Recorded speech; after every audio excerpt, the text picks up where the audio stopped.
Hi there, it's been a while since I've made a video. I thought it was time to make an update on what's going on here. The Cadillac, well, it's got its issue with the engine, and I will be uploading some movies about that, the engine and all the adventures of the engine. Meanwhile, I'm here putting together an engine, and this is a Mopar 426 Hemi. I started collecting things in the mid-90s, something like that. I bought a block and pistons and crank and heads and things like that, but it just never happened. It was one reason or the other. This is mainly new components, except for some, like the heads. I'm going to use the heads I bought back in the days, but otherwise it's mainly new parts. There are plenty of movies about putting together an engine, so I won't be dwelling too much about it. There are only a few things I would like to share with you, some observations I made that maybe could be helpful for others. So what I will do is I will dwell a little bit about the main, the rear seal here, which is I think one of the flaws, kind of a clown act, and how I deal with this in this engine. I know there are plenty of videos about that too, but it deserves a video of its own. And then there are some other things I would like to share with you when it comes to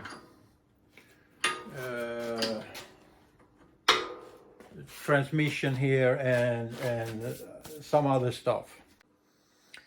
As you can see, we need plenty of parts to go inside these engines.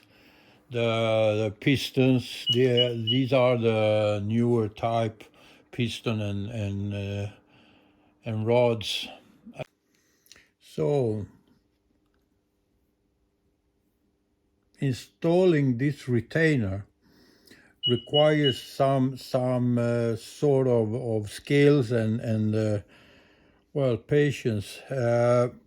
It does come with this half seal, and you put them on below and on top of the crank. There's nothing really special about that. And then you have in each of these, you have two of these sealing rods or plastics, whatever you want to call it. The problem is that these blocks are so tight here, so when you try to push them down together with the retainer, they will be shaved off because it's quite sharp, and one got shaved off, another one got shaved off, and one got squeezed between. So I think it's kind of a clown act altogether to try to get these things here. I got original ones as well, the same here with this one, but they are made in paper, I think, or something like that. I didn't want to use them, so I'm gonna show you another method. And basically what I do, I take a file and I file off the corner of the retainer. So I create a little air channel between this channel and the outside here. Let's see if I can find it with this little rod here. There it is. You can see this. It goes inside here. There is a little channel created there, and that's for the air to escape. I will be using a sealer, a high temp sealer, and I have managed to make the tip here so that it fits exactly into the hole here. I just took it and cut it off a little bit and hammer it down a little bit, and it gets the shape of the channel there. So what I do, I put it down there. So what I will try to do is to shape this a little bit and put it down here, something like that.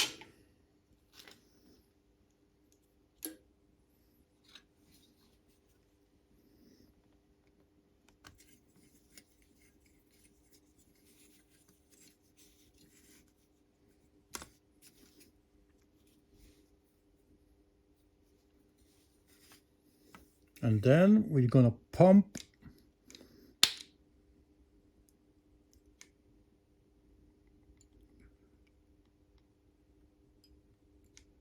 pushing the sealer down all the way.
That will do for now. I don't know if you got the idea, but the idea is to push the sealer down and it comes out a little bit out of this hole, means it's all the way down there. Next thing I wanted to talk with you about is this lower sprocket for the cam chain. It does go on this part here. It's a little bit thicker diameter than here, but it's not as wide. It means it creates a small room between the sprocket and the edge there. And this oil slinger was so tight here, so it didn't go over the edge, but stayed there before. And when I put the damper here, it creates a small room there, 1.5 millimeters, so the sprocket could move. The sprocket was like this, able to move a little bit. So I had to take a file and file out here a little bit, a rotating grinder, and grind it so that it moves on top here, above the ridge. So now it goes above the ridge, and the damper will press the oil slinger against the sprocket. And now that will work. But before, when this was too tight, it didn't go over, and we had a sprocket that was a little bit loose. That's another thing I found out mocking this together. And then I made a video about the cam, and I had an issue with the cam bearing, but more of that later.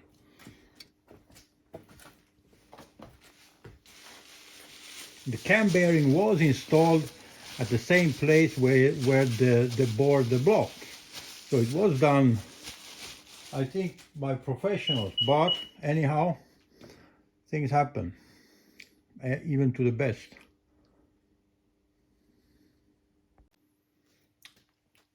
Another issue I had was that this, as you can see down there, there was a burr resulting from the boring in this direction and the boring of the oil channel here.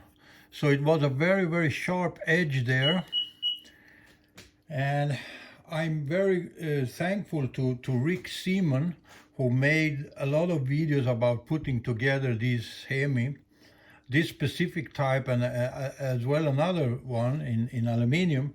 And he points out that there is a sharp edge there, and I had to take it away somehow. So I used this rotating file, and carefully down there I filed away all the sharp edges so that the lifter would move. The lifter was stuck. When I pushed down the lifter like that, then it was stuck down there and wouldn't come up because of this sharp edge and the burr that was left there from the machining. Now it slides very easily up and down, and I've done the same to all the lifter holes. And of course I had to go and pressure wash the block after all my filing and things. As well, I did as well all these edges here. I removed the cast edge around the holes here. So the block was dirty again, and I had to pressure wash it and wash all the oil channels and everything. That's quite a job.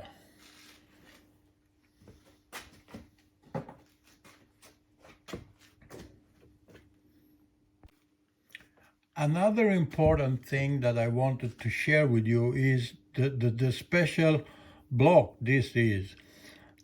Normally Mopar big block has the fork bearing for the cam, looks like this, and has one hole there for the oil, and then two for the distribution of oil pressure up to the heads. These blocks are totally different. They don't do that. The oil distributed to the heads does not come through the cam bearing. You know, normally when you want to prime it, you have to rotate the cam Otherwise, it will not be in the correct position and you will have no oil pressure to the head. So it's depending on the position of the cam.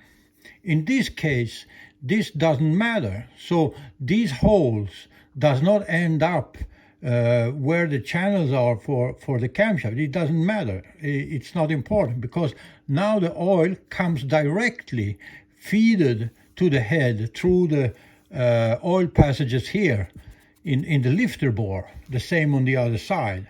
So it doesn't matter. They have nothing to do with the cam bearing. That was a thing that was a little bit surprising to me, and I thought the bearing was installed wrong, but I realized it doesn't matter. The oil comes here in a different way.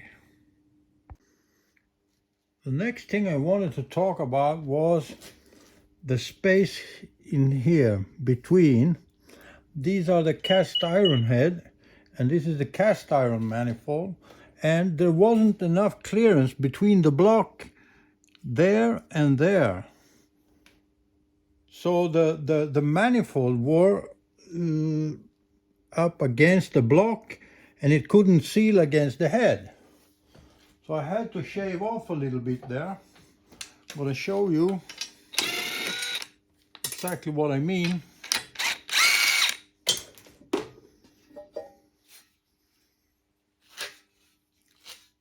This part of the manifold were going against the block here in two places, here, and as well here.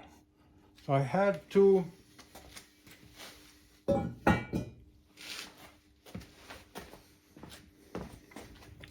grind that off a little bit.